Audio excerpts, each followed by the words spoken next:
Once around the park, James, and don't spare the horses.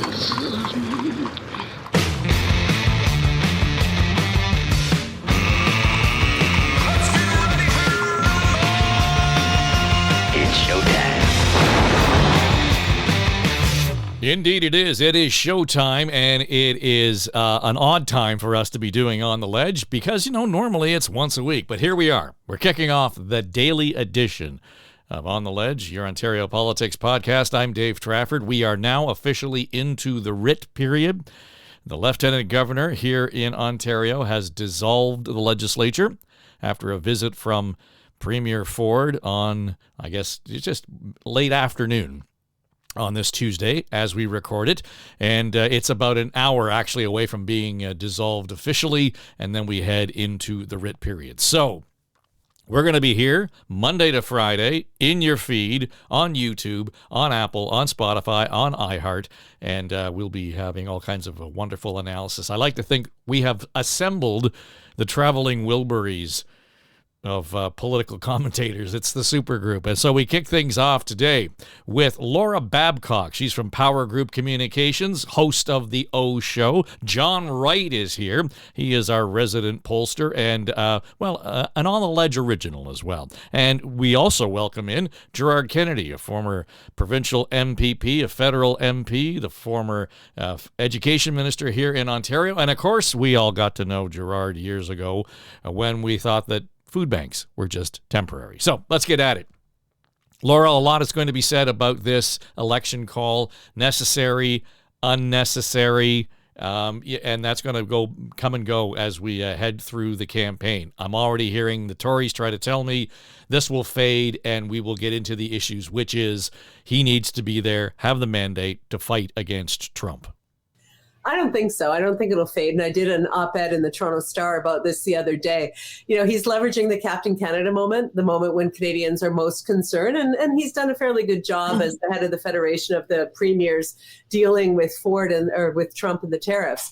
My concern, though, and I said it in the Star, is that you've got all of this goodwill and you're deciding that rather than just focus on stabilizing the country as we face the threats from Trump on February 1st, and you have this opportunity as Captain Canada to really get some solidarity when we've got a couple of other premiers who are threatening a unity crisis. I'd rather Ford focus there. But instead, what he's doing is he's saying, hey, this is an opportunity when Ontarians are scared, when everything is in flux, when, people are feeling unstable, to grab another majority mandate when he's got, 14 months left. So it looks as though it's opportunistic. It's going to cost us a ton of money. And this from a premier who's just coming away from another report saying he way overspent on the unnecessary cancellation of the beer store contract, that his whole task force or his whole initiatives around cutting red tape profited developers, and he's wasted. And we know this. We have a record of his waste, right? So we don't need him wasting more of our money on this unnecessary election just for some sort of advantage to him and the PC party. I don't think people are going to forget about that. I think we liked him when he looked like he was fighting for Canada and talking tough. We don't like the fact that now we've got to spend a month going through his record of, I think, a lot of policy failures and scandals. This is the last thing Ontarians need. They might get another majority, but I think there will be a price to pay. And there's a possibility of reducing the seats, even possibly to a minority. So, GERARD, is this at a stage where you're glad that you're not in that business anymore? You know what? It's I have a contrarian kind of nature, so it's almost bad enough in the political land it's the first time I ever got an itch in the last 10 years. I think there's a lot of loss of faith on people's part, and I think that Laura is right that the goodwill that Mr. Ford's been building up could be gone if this really is cemented as mainly for Ford. If this is mainly election for Mr. Ford to be able to carry on his advantages, and not to grab anybody else's slogans, but whether it's for him, for his friends, it doesn't feel like it's for Ontario. It doesn't feel like something's going to get resolved here that's going to matter to average people. And, that's a little bit against brand for Premier Ford. I think he's been fortunate in that regard, that he's been able to come up on the right side of issues, some of them that he started and then decided not to finish and so on. And the good guy image could go away, because that is a lot of money to waste. And it's kind of hard to say what kind of mandate is he going to get to, like, what is he going to get that he couldn't have had before the election. So I think that the little guy, or whoever it is that he styles himself being on the side of, is going to ask questions. With any luck for him, they'll kind of fall asleep and maybe not see the election as being about very much. But I do think that you don't want to poke the bear. Right now, there are people out there, and I think they want to know who's responsible for this unease they feel. And all across the world, post-COVID elections haven't gone that well for incumbents. And even though Mr. Ford has kind of been there in the, I don't know what you want to call it, but I guess in the trail of the federal government taking on most of the blame, there might be some left for him. So, John, speak to that in terms of the brand, because you always want to bring it back to the front porch, the kitchen table. So where does all of this land for you initially on day one? Well, I tend to be a bit of a contrarian when it comes to this, to our other two friends here. I think it's a good time for him to go, and I think there's a few reasons for it. Number one, it sort of sandwiches itself in between the changeover that may happen at a federal election. And as a result, he's got fresh conservative workers who might be working on both campaigns, and so he can put them to use now. So number one, tactically, it makes a good decision with respect to resources. And number two, he has an issue he can go on. Whether or not it's going to be a justifiable one, we'll see over the next 2 weeks. But we have to remember that Mr. Trump's threat is that February the 1st is the day that we may get some knowledge of what the tariffs would look like. And as a result, it'll come in the early part of this campaign, and it may, in fact, focus on that issue. Number three, he starts out really strong. I mean, he's at 42% on average, 42% in the polls versus 26 for the Liberals, 21 for the NDP, and 7 for the Greens. You only need 37% for a majority government, and he's got also 47%, almost half the public saying that he's got a favorable view. So you've got that deck of cards, which deal you some pretty strong numbers going out of the gate. The last 2 points to make. Number one is the issues.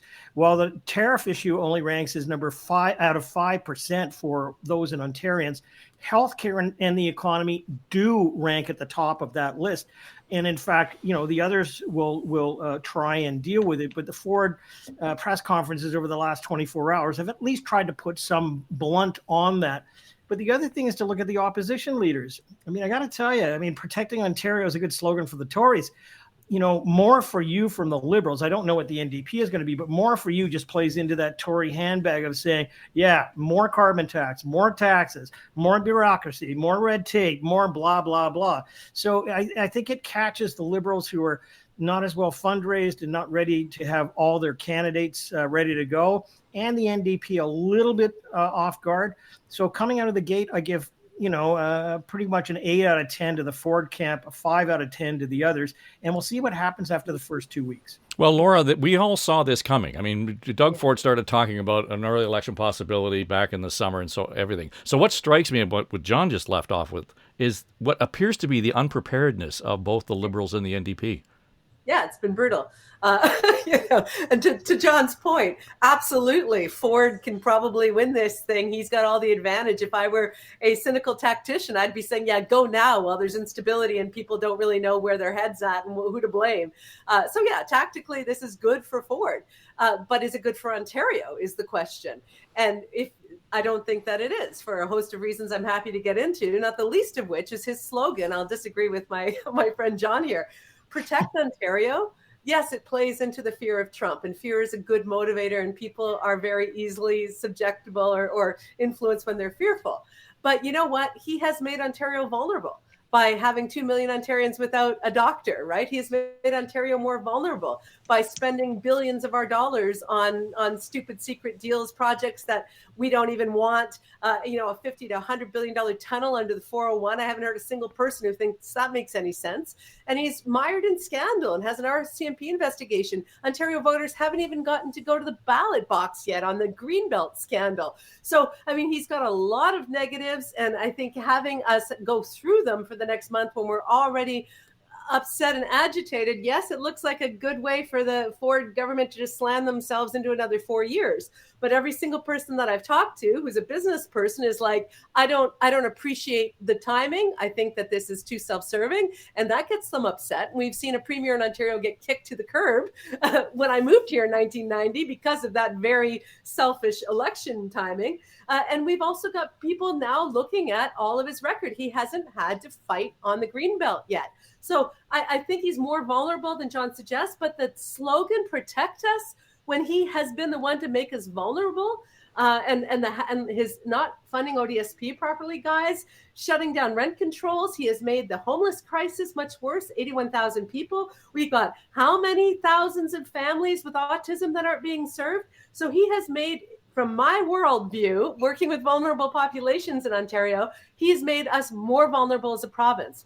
And I liken it to, and this analogy might be controversial, but it's like when you're with an abusive partner and they're saying, you need me to keep protecting you. And you're like, yeah, but you made me vulnerable. Like, I don't like that language. I don't think the positioning works. And when he said the other day, we better pray that he gets a majority, that kind of intimidating tone, I think is going to backfire. So timing is bad. Tone is bad. Yes, they'll probably win, but are they going to be reduced to a minority? And it won't be because the opposition's ready, Dave, to your question. Bonnie has been slow out of the gate. Merritt, I don't feel is ready for prime time. And unfortunately, I've interviewed her. She's great, but I don't think she's ready for Ford. So what'll happen if Ontarians decide strategically who in my riding can beat the Ford candidate, who can take a seat from Ford, and they vote that way? There might be a minority for Ford because of the reasons that I cited. Is Laura being rather optimistic or overly hopeful here, Gerard? Well, I think there's a lot to what Laura is saying, but there's also to what John is saying as well. I mean, the political, calculus is somewhat transparent. It's a little too political, I think. I think that's what might come marching back at Mr. Ford. I think the public out there, like having been on the business end of the voting, you should never underestimate him. And Peterson was trying to perhaps paper over a recession that they knew was underway. And from my vantage point in the food bank, that was pretty messy at the time. A lot of people, I think, felt disappointed. With Mr. Ford, there could be a certain other breach of trust that takes place. It's not because things are super wobbly on the economy front. In fact, it's probably building back, and I think that's part of the equation. But I think people do want to know why. Why is there no stamina on the part of Mr. Ford to stay in there and do the job? Why does he need to go early? And I think the opposition, if they do get their act together, that's probably where they're going to go, which is not so much the money only. There's a whole long list of things that are kind of special interest monies that could have been used for primary care, could have been used for education. I mean, you do have food bank use up 400%. The assistance from the government is actually down 6%. There are 6% fewer people able to get help. There's a bunch of things that have been privatized, and I'm not sure that everybody has that list. I just think this is the time when people are going to look for a bit of a reckoning. And if the opposition, to John's point, not really organized, back on their heels, but if they're able to land some of those things and attach them to Mr. Ford, I would say that there's probably more risk out there for Mr. Ford than he and his advisors think.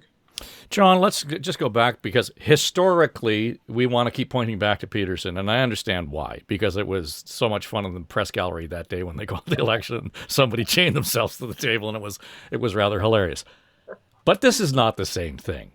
This, I mean, having a huge lead in the polls and calling an early election for seemingly no reason, I understand the comparison, but again, I'm not sure we can equally compare the Peterson situation to what Ford's doing right now.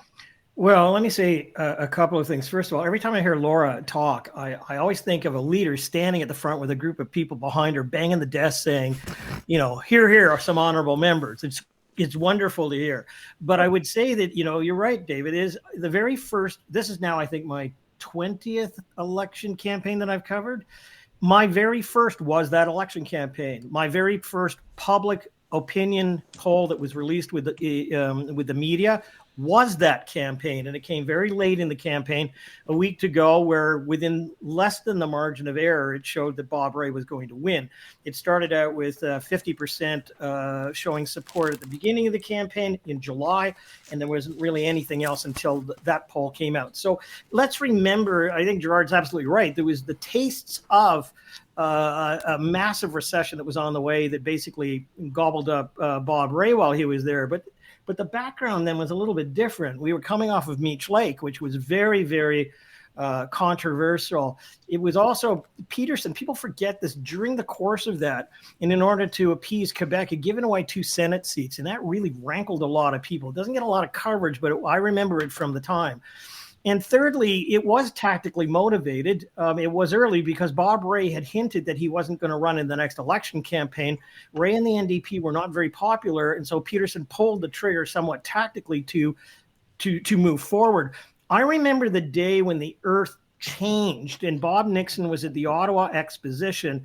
And out of somewhat desperation, I guess, from the polls that they were seeing, and we hadn't taken ours yet, they dropped the sales tax. And it seems so contrary to the campaign. So when you wrap all of that up, you say, well, it's different then, but it is the same. Early going, something happened during the campaign where the public decided to shift because they heard something or thought of something. And campaigns matter, how you run them. And this is going to come down to that. The only thing that I think, again, is in the Premier's favor is it, if you want to make it the ballot question that we are to fight Trump's tariffs, then his first stop will be the Windsor Bridge with those flags flying in the background. He'll stake his vote on that. He'll move then on to London, Ontario, where he'll meet with the manufacturers and say this is all about that. And then he'll go out to the province. But he's clearly marking his territory as when these tariffs come in a few days or a week from now, he's prepared for that ballot question. And I don't know how hard the others are going to be able to fight that. Well, the ballot question is an important one, and I think it's funny that, again, the issue of the tariffs is out there, and it's obviously an existential issue for us, economically at least, Gerard. Mm-hmm. But when we talk about, John pointed out earlier, we're saying that the number one issues based on polling were the cost of living and healthcare, 1, 2. But I thought it was interesting, the most recent Leger polling had it broken down by party. And if you looked at affordability among PC voters, it was 32%. Among NDP, 31%.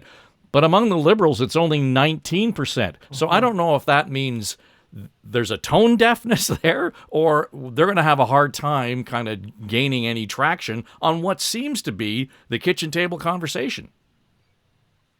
Yeah, it's hard to, you said earlier, at least, John said earlier about healthcare and education. I think that every provincial election is going to be somewhat about how people feel about those things. And with the lineups that are still out there for emergency rooms, that was a phenomenal bad visual of people lined up for the new family. I think it was a single new family doctor in a rural Ontario community. I think, and that is, I think those are that to me, that's more bread and butter. I think that there's been an easing on the inflation. I think the Trudeau government and Mr. Trudeau himself took the hit for the inflation, which, there's economic arguments back and forth about how much should have been done during the pandemic, but that precipitated some of that. But, I do think that's still what's going to tell the tale here. Do people feel okay about what's going on? There's a lot of roiling going on in both healthcare and in education. A lot of kids got passed through because they were learning at home and certain tests didn't apply and other things didn't happen. But we got unqualified people in front of the classroom. There are certainly not a feeling of confidence on the part of the teachers and the parents that are out there. I get it. It's hard to say. If you don't tap into it, it's like anything else. It can just stay there as an undercurrent. But my sense is that there's something more to that. And it's Mr. Ford is taking that risk. You're going to come and talk to people about how well he's doing. He wants to talk about a federal issue that's worked for parties sometimes, talk about something that's mainly in the other realm. And the fact that Mr. Trudeau is lame duck now and that there is perhaps a sense of a vacuum there. He might be able to get away with that, but I don't hear him saying anything too convincing on his weaknesses.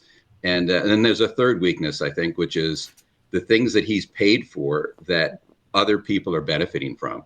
And, I'm not saying the RCMP is going to come forward with their investigation, but you've got not just the tunnel or the spa or a whole bunch of disconnected things there. The opposition is going to have to put that together into some kind of theme that people can relate to. But it's a pretty long list. It's pretty expensive. People can understand if what is it, $1.7 billion price tag for beer at the street corner. That doesn't look like somebody looking after them. And Galen Weston is probably okay without having had that little gift. So, there's a way, I think, that this becomes more interesting than it appears right now. The parties in opposition have to do a lot of that work. People in some of your tradecraft in journalism have got to do some of the other, not against Mr. Ford, but just to make sure that this election is about something he wishes it isn't about very much, that it's really just about a likable guy who's surprised you favorably each time he's been caught at something you didn't like, seems to be aligned with getting along with, the thrust of standing up for Canada. Will that stand up against, some tangibles out there in healthcare, education, and really not looking after the public interest very strongly? I'd be curious to see, because I think before we started this conversation, somebody asked, well, do you miss, or maybe it was at the beginning of this, what I miss is that we're not building better government or better politics, and we're not a big enough country that that's optional.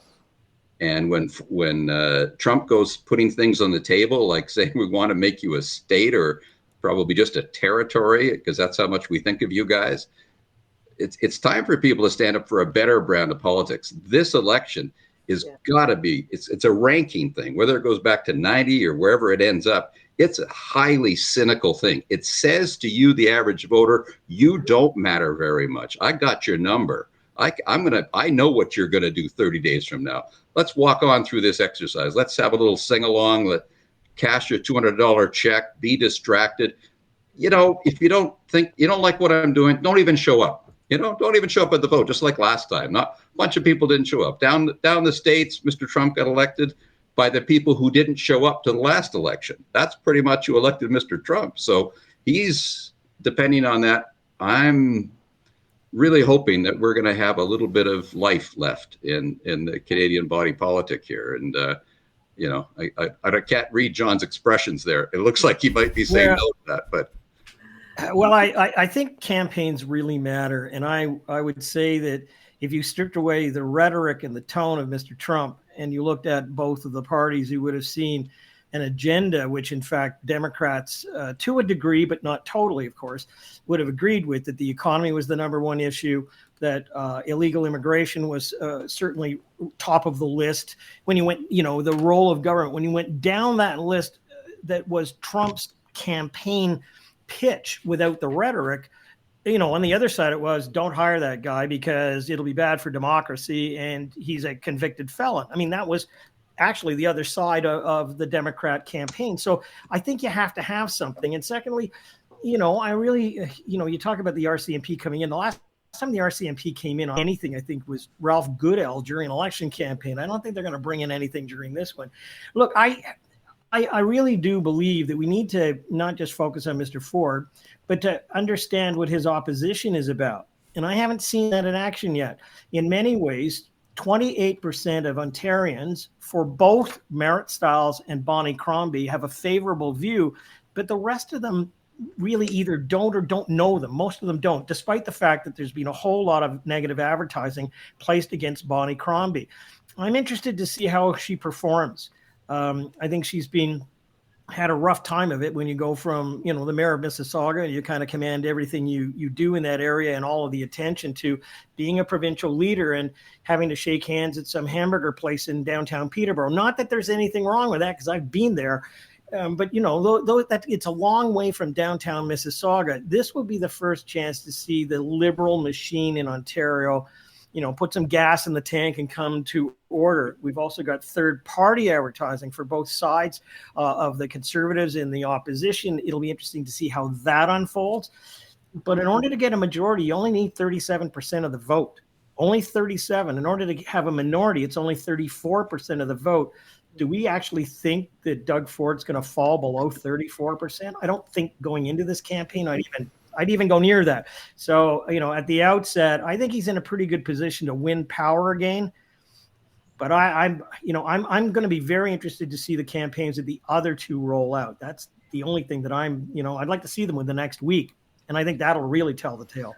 Well, Laura, does it surprise you, though, that when we start to break down those issues, and understandably, affordability, the cost of living has been top of mind for months and months, if not the last few years, particularly through the pandemic and so on.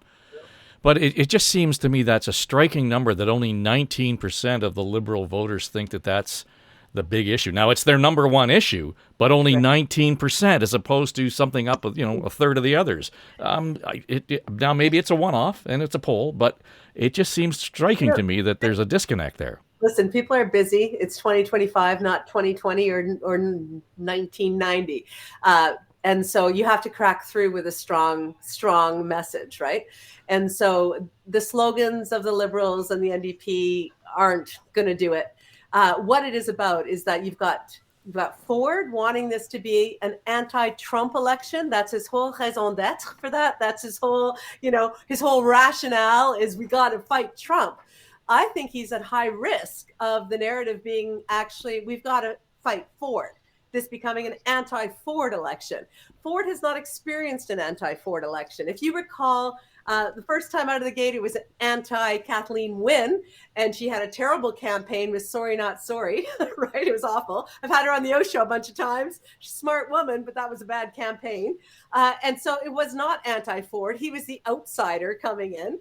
And then the next time around, people were so happy to be able to get out of their lockdowns, right? That they didn't really care to even show up at the polls. And he was running against Andrea Horwath, who basically just spent all her time attacking Del Duca, who was a terrible candidate. So you had the opposition last time turn their guns on each other, and Ford got away with 18%.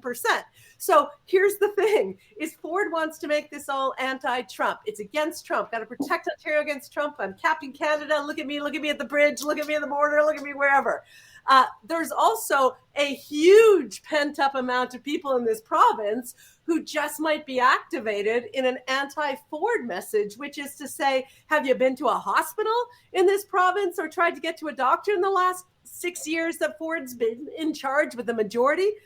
How's your city doing? Because he's in charge of municipalities. Not great, huh? How's housing? Well, he missed all of his own housing targets. And what about that promise he made at Ford Fest that we'd all have $100,000 homes or whatever with picket fences? That never came to fruition. He broke promises, didn't meet his own agenda items, and he's mired in scandal. And so whether or not the RCMP comes out or not, that's not going to make a difference. What's going to make a difference is if people in Ontario say, wait a second, didn't meet the housing targets, increased homelessness, hospital care sucks. They're paying 3 times more than they need to private nursing agencies. Who wanted that? I only have so much money in my pocket, and I'm sick and tired of seeing it wasted on a tunnel under the 401 or a secret spa deal with an Austrian company or shutting down small businesses in Ontario and laying off Canadians for a U.S. hedge fund with Staples deal. I mean, people are looking at that and going, he's not meeting what he said he would do. I don't trust him after the Greenbelt, and he's wasting my hard-earned cash. So no more of this guy. No more supermajority for this guy. When you break trust, you break trust. And this is the first election where Ontarians, the ballot question is not going to be Trump. It's going, because that's our federal conversation. It's going to be anti-Ford. And so I don't think he's ready for that. He's taking a risk. He'll probably win. He's a smart guy. He's good at politics. We've seen that. But this is the first time that if people get engaged, and that's the ticket, of course, and vote strategically, he has a chance to not get the supermajority he's demanding that we better pray we give him. It might actually turn out to be no, actually. It's our first chance as a province. We're not in a COVID hangover. We've seen your record. We've seen your failures. We hate driving to the store because of all of our homeless neighbors.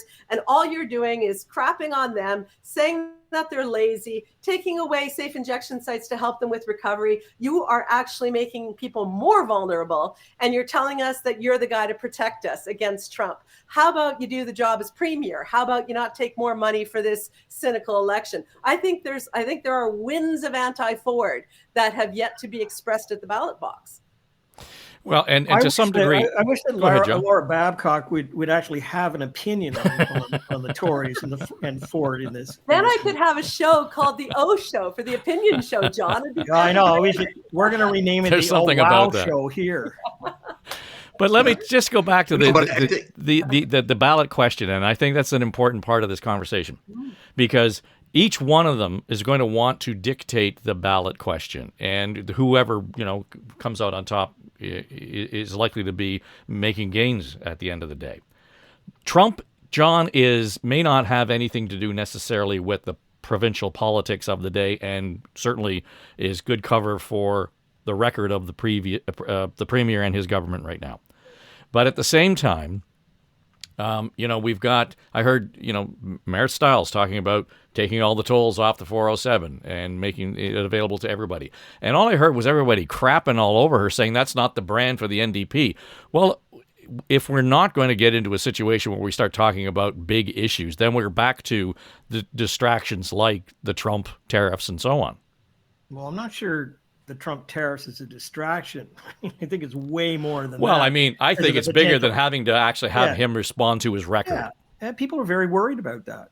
Either in an urban or rural case, they really are. So, let's step back from it again. Dave, I really think slogans and campaigns matter, and I don't know what the NDP has that'll frame their campaign. I'm not running the Liberal campaign, so I don't doubt their sincerity. But, if you'd had a campaign which might say build better. I remember before Bill Davis went in 1980, I was a parliamentary intern back then at Queen's Park. And they create, Huey Siegel and Ed Stewart created this thing called the Board of Industrial Leadership and Development. And it was all about putting jobs and businesses out there for investment. But if you actually looked at the acronym of it, it was Bill Davis, BILD. There's some ambiguity and smarts that go on here. And so protecting Ontario being the conservative side is not just about their ability to talk about protect us from Trump, but it's also protect Ontario with what we've developed and what we've done for it. And I know, Laura, you're going to jump all over that with all kinds of things that he hasn't done. But again, it's a platform for that. All the Liberals have are 9 seats. The question is whether they can carve out some that are low-hanging fruit from the NDP with the campaign, the lack of funds that they have, but they've then put on the plate more for you. Okay, more doctors, more social assistants, more, all that sort of stuff. The opposition, Doug Ford's people are just going to look at it and go, what? More taxes. Remember what he did? Again, campaigning really matters. We're in a short period of time. And I think people are going to, there's about half of them already who've made up their mind who they're going to support.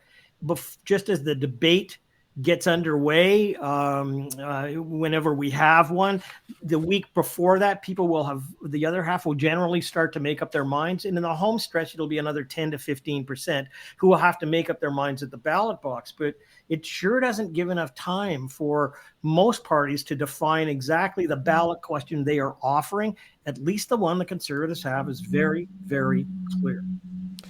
Well, listen, I think because John invoked me. Do you mind if I just respond? Yeah, please do. So I would agree that the Bonnie campaign has been lackluster, and the NDP, I think, are in a lose position here, in spite of their good intentions, right? But this is where I think Ford is more vulnerable, and I'll be fascinated to see how this plays out. Is that when you had Del Duca, I always get it wrong, on the stage with Andrea Horwath, he was not a good pick, right? And the Liberals had a very damaged brand at that moment. I feel as though there was pent up desire to vote for somebody other than Ford, because at least as a business person, you've got the gig for 6 years, right? With little supervision, tons of power and authority to do what you want. and you still couldn't meet your housing targets, which goes to an affordability kitchen table. There's no more kitchen table issue than not having a roof over your head. So they didn't meet their affordable housing targets or housing targets. They have been mired and slowed down in all these anti-transparency trust questions, right? People don't trust them. And once you lose trust, as we all know, it's very hard to gain it back. So people just don't trust everything he's going to say anymore. And people are looking at his own record. He didn't make his own targets, but he had all the power and control to do it. So that's but that might not be enough. Like that might not. Sorry, John. Yeah, I just want to throw back to you again. I mean, in the traditional Tory universe, it's kind of the rural vote that would go with them. And you would, hone in on that urban vote that you're talking about for some of those things. I also come from a city, though, in downtown Toronto, in St. Paul's, which traditionally been liberal over and over again. Hey, I'm facing a 26% tax hike as a resident of the city of Toronto because I own a home in the last 3 years. And I'll be damned if I'm going to let anybody else put another inch of tax on top of me. I mean, in many ways, look, I don't disagree with you, Laura, that there's a constituency out there that's going to go hard at the premier, that there are winds of change, and that Bonnie Crombie will all wait for the deciding moment how she's going to do.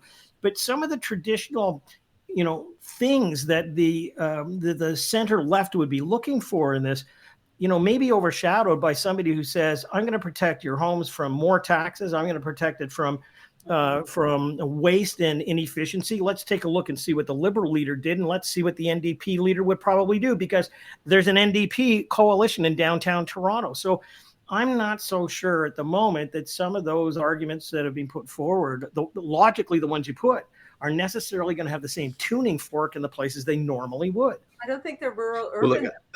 Sorry, one last thing, Gerard, and then I'll shut up. Yeah, we'll yield to the floor. They're not rural urban, right? The hospitals that have been closing the ERs have been rural ERs that have been closed. That big lineup was in Walkerton, I think. And the Walkerton line was Walkerton. The homeless issue, I have heard, as you know, I work with a homeless line in an urban core, but I've heard from people in small towns across Ontario saying, Laura, this is not just an urban issue. So I think that idea that some of these more center-left issues are just urban elites and their fussy little issues, I don't think so. I think that healthcare has become a small town problem under Doug Ford.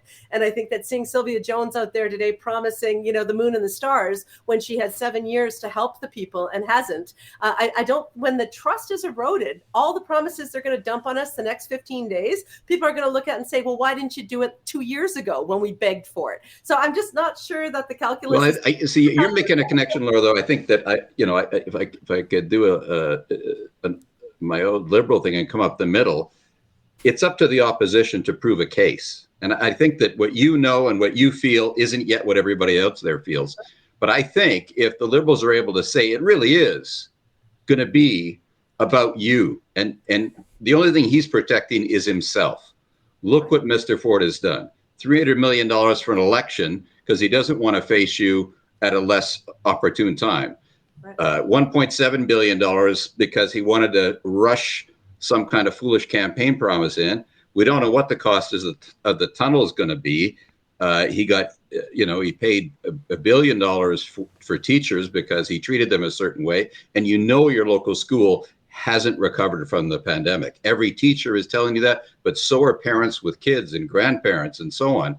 And you don't have the confidence that you want to have in healthcare. You just had that confidence rattled because we went through a pandemic. It looked like it was a touch and go for a lot of people. And sadly, for a lot of elderly in our long-term care homes, they didn't do so well. And the only track record so far that Mr. Ford has to point to is outsourcing surgeries and other things. So it will, to John's point, depend on the opposition to bring this together, to make it accessible and available. And Laura, I think it's easy to do a critique if you're really well sort of tuned in here in terms of Mr. Ford over and over again looking for a mulligan. And he hopes he'll get a mulligan just by talking about something way off, not off on the horizon, but the threat on the horizon that isn't really his business. It's somebody else's to look after. He should be a constructive part of it.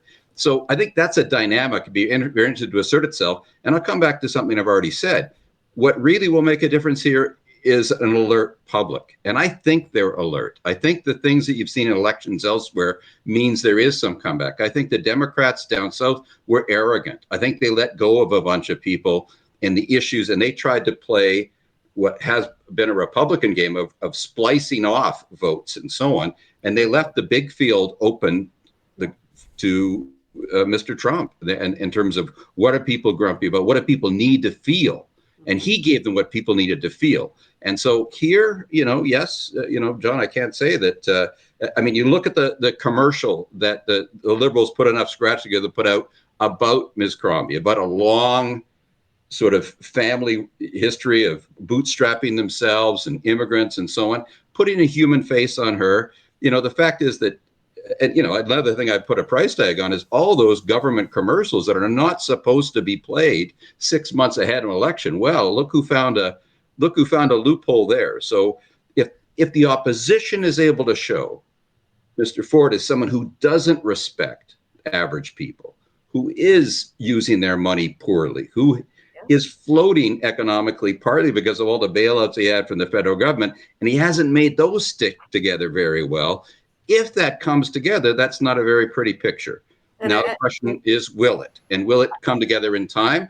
I would say, John, day one of the election announcement probably goes to Mr. Ford, and probably days 1 through 10. That's what's going to take the opposition to get fully going. We'll see what they come up with. But I do trust the people. I don't think you can just be that cynical and just run it the way you think. It all looks good in the internal war rooms, but people a little more on edge because of what's happened in recent years. Timing is the issue here. I mean, we've talked about the tactic and the strategy around this has all been hanging on timing. The timing of the federal chaos that's going on with the Liberal Party, the federal chaos that's going on with Washington and Ottawa. This is all timing politically and tactically. So, John, when we look at this, a lot of that vote's been baked in already in terms of, where people are leaning already. And we haven't seen a whole lot of huge shift in that. So Laura's going to have to speak more passionately than she already is if she's going to see any kind of shift. Like, it's going to be hard to move any of that. The Liberals and the NDP are at each other's throat for the same vote, pretty much. Timing is an issue. Yeah, but I remember different election campaigns having outcomes that people didn't expect. I remember one of Stephen Harper's campaigns, we were going into the weekend where he looked like it was going to have a full majority. And we woke up on, he actually said on the bus, I'm going to have a majority, and all of a sudden backlash across the country. And he ended up with a minority. The campaigns matter. And this is going to be the most important campaign for the Liberals, not the NDP, the Liberals, in a long time. Can they get 12, 15 seats? Is Bonnie Crombie a worthy jouster? I mean, can she get in there and parry with Doug Ford despite all the negative advertising? Is there some vulnerability once we get into the debate over tariffs that she and Merritt Stiles may take advantage of? Maybe it's going to be, don't give him the keys to the car to negotiate everything. Put us at the table. I mean, he's not going to be there for you on X, Y, and Z. Put us there. I don't know what their argument's going to be. But, in many ways, I think we'd all have to agree that for Merritt Stiles and Bonnie Crombie, this is their moment. Even though it may be stacked against them, they both are going to have to come at him in a really serious way. Bonnie, there was some endorsement for Merritt Stiles, of course, from the steelworkers, but Doug Ford's also got some endorsements from the unions. Going out of the gate, it looks like it's going to be in his favor. Yeah. But I'll be like every other pollster and say I hedge my bets on that campaigns matter, the dynamics matter. And I want to come back to this. I don't know how the opposition is going to run their campaigns. That, for me, will be the most interesting thing to watch. Well, I talked to Kathleen Wynne last week. Let me just throw in an anecdote if I can. Yeah, go ahead. Very quickly, is 1990, I'm at a friend's wedding. I think it was Toronto Island, and I'm in the men's washroom, and not right next to me is Bob Ray telling me how he's getting out of politics. Yes. And then, yep. So, but then the election's called, right? I mean, and so I think that was not a prepared opposition. Like when you say the things that you're saying, John, and I think about them from my election experiences, the difference between our 99 election, our 2003 one is we were ready for 2003. We made bloody sure that we were running at least a part of what mattered then, and it turned out to be a great deal of it. And we were able to earn that election. 99, we were all over the place. But I think opportunity is there. I still want to come back to something that, I guess I'd be interested in your in-depth thought about what has happened in so many jurisdictions where there seems to be something bad happened to the electorate and they kind of want to change. There's a deep sort of search thing there. It may not be identified yet on the top line stuff, but it's there. I can feel it out there. A lot of conversations I have with people, that's real. I think we're underestimating at our peril. Is Bonnie Crombie or is Merritt Stiles ever able to put their thumb on that and to channel that in the next number of days? I think it's there to be had. I don't think that's what Mr. Ford is doing. I think he wants to be talking about the next thing, not what he's done, and not what option, and therefore what options could be. So if I can, like Ford has them in a hard place, right? He's got them on a very short timeline. You got reading week in there. I've got people reaching out to the O show going, I'm going on holiday to Florida or wherever. How am I supposed to vote? The timing is incredibly both cynical and politically opportunistic and probably brilliant, right? Here's the thing. Bonnie has let him define her for months and months and months as being expensive, right? Which is hilarious when you look at Ford's cottage up in Muskokas, right? So this whole house in the Hamptons versus his own cottage, she waited way too long to get in the fight. She let her opposition define her, which is a huge mistake. And I think what Bonnie is counting on, and the Liberals are counting on, is this anti-Ford sentiment that I talked about, where people don't want to give him the keys to the car again, but they don't know where to place the vote. And if I hear one more time that Ontario will never vote NDP after the Bob Rae thing, and Merritt was on my show trying to explain why that was no longer, really a factor. I think it still is with older voters. So, people are looking for a place to park their frustration with Ford. And if Bonnie can do a campaign where she doesn't screw it up and is out there looking like she can fight and it's a stable government and she's got a decent team, I think she's going to collect some of those votes. And I think that if other people, I'm hearing from a lot of NDPers who are like, you know what, want to vote NDP, always have, but I really can't take any more Ford. Not the scandals, not the failures on these key health and education and housing priorities, right? So he's got a bad record. He's got a ton of scandal. And if I can quote Tim Hudak, who's on a panel with me, I don't want to steal his line, but he said that anytime Ford looks like he's not fighting for the little guy is kryptonite, right? So if the opposition parties are able to not turn guns on each other like Horvath and Del Duca and actually just point them both at Ford and say, you are not for the people of Ontario. You are for the developers and the Americans and this deal with Starlink and Elon Musk where you overpaid. How the hell are you going to protect us from Trump when his bestie is a guy you're doing business with? You guys keep making jokes about how passionate I am and how much I'm like a parliamentarian or whatever. The point is I'm just articulating what I'm hearing all day long from people. And that's why shows like the one we're doing right now and the O show gets hundreds of thousands of views on our clips. Why? Because to your point, Gerard, people are engaged. There's an anti-incumbency movement around the world. There's a great fear of fascism rising by the day in this country. And we are looking at politicians with a great deal of concern and cynicism and skepticism. And people are saying, you know what, all I know is my life is getting worse. It seems like the rich are getting richer. And I don't think that narrative plays well for Doug Ford after the Greenbelt scandal and everything else. So if he can make the argument that, no, really, he's going to get it right this time, folks, then maybe people will buy into it. But I think a lot of people are looking for a place to park their vote to let Ford know they're displeased. And that will probably be the Liberals. Well, and it may be, I'm not going to discount anything out that you said, okay? We'll come back to this a couple of weeks from now. But I think we're going to have to see whether or not Bonnie Crombie and Merritt Stiles exceed expectations. That's really what this is about. People, when you vote, you and I know this. When you vote, you want to have confidence that vote is going to go somewhere and do something that you want done on your behalf. And if you don't have that confidence, you're more likely to sit at home. Honestly, you are. It's kind of like, all right, so the question then becomes, how many will sit on their hands and not go out?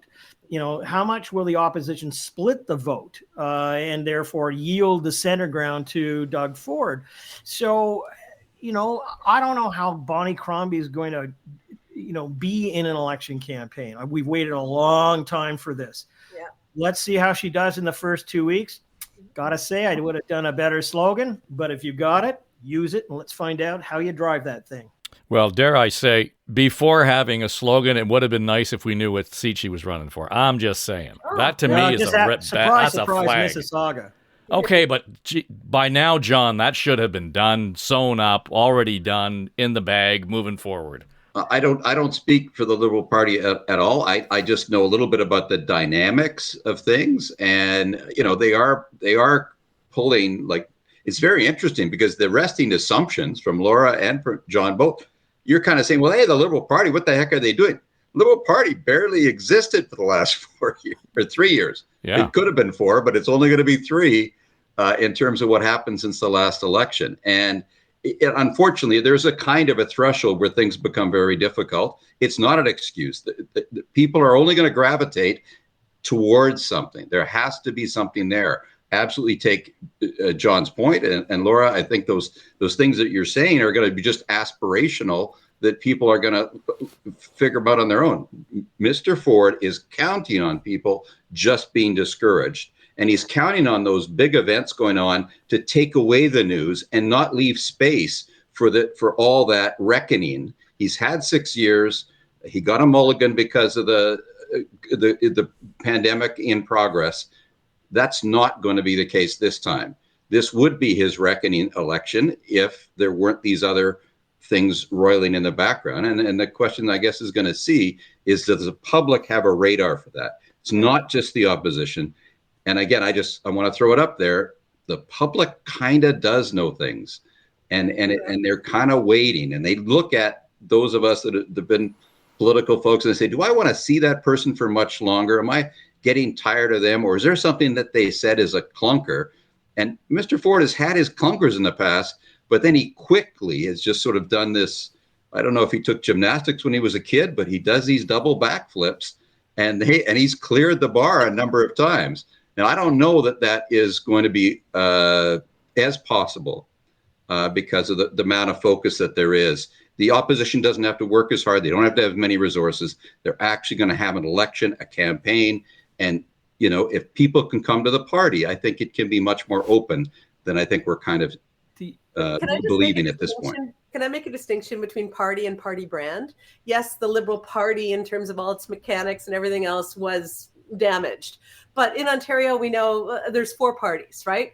2 which are probably going to govern, and then the other 2 which do good work.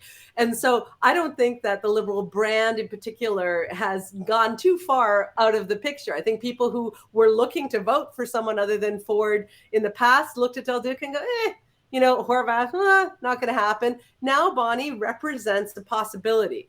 And so I think that it's not so much about whether or not the Liberal Party has been robust for the last 5 years. I think it's about whether or not people want to park their vote in protest to Ford. And that's why I said from the beginning, he wants this to be anti-Trump. The opposition should make it anti-Ford because that'll fire people up. Do they have to have something to vote for? Yes, they need to vote for doctors and they need to vote for housing. And they need to put that on the table and say, we're going to prioritize you and not prioritize the billionaire developers. We're not going to prioritize the wealthy over you. We're going to prioritize you, the people of Ontario. It's not a hard argument to make. They have been terrible so far at making it. I don't have a ton of hope that they're suddenly going to learn how to do this overnight. But I will throw in this, which we haven't discussed yet, which is kind of funny because we are an example of it as we sit here this afternoon. There are all kinds of other people in the political conversation that were not around the last time. There are tons of podcasts. There are tons of explosion in new media as our corporate media legacy media has shrunk. And we're all seeing that. No offense to their work, but they've shrunk. We are seeing a lot of robust conversation in places that didn't exist. So there are accounts on, I'll take X, for instance. My account on X and another 20 can get more coverage of a Bonnie Crombie statement or a Merritt Stiles statement or a Mike Schreiner statement than they can. right? So I don't think this is just on the candidate and just on the formal campaign. This is on the conversation as a province. And there are a lot of very loud voices on all sides that are involved in the conversation. And so I just don't want to negate that. I think it's a bit of No, but I don't think it's not going to be a default that wins, though. I think you still, there is something to what John is saying. I don't know that it's going to be about their brand and how clever they are. I think they can get by with maybe less because they've had this sprung on them. I think people will make some allowance and kind of Gerard, thing. Isn't it about organization? They are going to want a government. Isn't this about organization? That can govern, pass the brand. Sorry. Isn't it about organization, though? I mean, boots on the ground matter. Yes. And what I'm hearing right now is that in the Liberal Party, the brand may be what the brand is, and it's going to live on well beyond, anything we might outlive. But the point being, trying to attract the talent who can actually manage a campaign locally and actually get the people out knocking on doors and all of that kind of stuff. That's where the Liberal Party has bruised badly over the last 4 or 5 years. Well, it's not like it wasn't. They've done it a few times in this century. And, it's not, those people are all mainly living.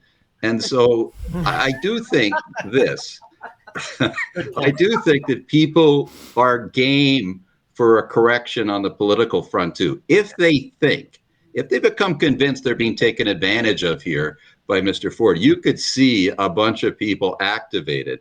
That's the bear that could get poked here, because I think the one thing that the existential business that Mr. Trump is throwing at us does is it bugs people. And when people are bothered, they do something about it. And so I could see, trying to harness some of that. Mr. Ford may not like the fact that he's the first electoral chance for people to do stuff. It doesn't take 1 out of 5 people to go knocking on doors. It just takes a mobilized group of folks. And those people are out there. They're disposed. They're doing other things. They're helping on homelessness. They're cleaning up after Mr. Ford right now at the food banks. They're doing other things, but they're not that far away from knowing better and wanting to do something about it. So, that I don't think is the result, even though all the people with the big brass on them and the headquarters think it's all them. Some of this is a zeitgeist, and some of that zeitgeist, I think, is in favor of something happening, even in this very compressed time that we've got, which is John, bring it home for us. Just wrap it up. Let me make my final point. 2 of them. One of them, Laura, you're absolutely right. This afternoon was a milestone because the Trump White House press room, in fact, asked all podcasters and other types of non-legacy media to file in and to file for a seat there, and Axios asked the first question. So there you go. Yeah. 2, I agree with you, Gerard. There's the possibility of lightning in a bottle, but you have to take the cork off. And in order to do that, you got to have skill and boots on the ground to do it. And the NDP have been notorious in the last provincial and federal campaigns, particularly federal, where they ran a great air campaign, but they had no boots on the ground. And this is also a case of where, you may have a lot of people who you say should be coming together. They may come together in mindset, but they got to be at the front door to deliver the pamphlets and knock on the door and say, we got to get you out into the voting booth. Again, a matter of organization, I think the Conservatives go into the campaign stronger with, but I'd like to come back 2 weeks from now and see where we're at in the midpoint of this campaign to see whether or not those people who we all think might catch fire are either on fire and doing something or sitting having a hot toddy and because it's too cold. Sorry. Just very quickly, arrogance is a funny thing. And I'm in a conservative provincial riding with Mr. Ford's nephew, who we haven't seen at all for a few years, and who isn't presenting himself again. Right. But there was no literature. There was no organization. It was all air war in terms of that. And frankly, there might be a bit of presumption going on out there on the things that, yes, you're talking about. They're astute. They're certainly to the point. But I do think, again, what I'm saying is that, again, we all think that we're the catalyst. If we got to do these things or people won't show up, it's not going to just be lightning. And yes, people have got to set the table.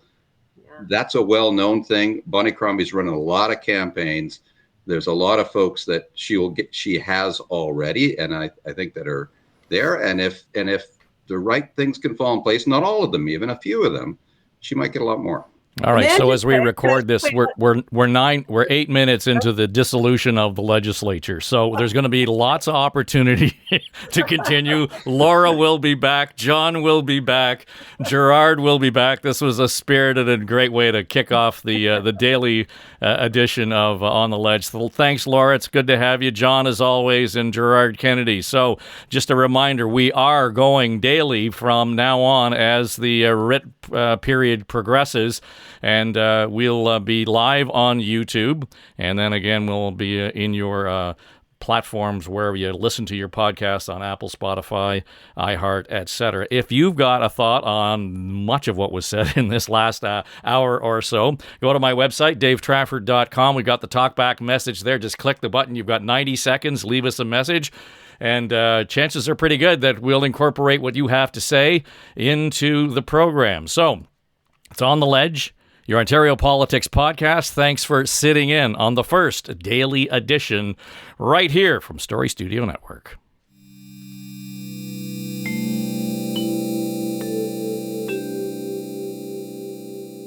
This is SSN. Story Studio Network.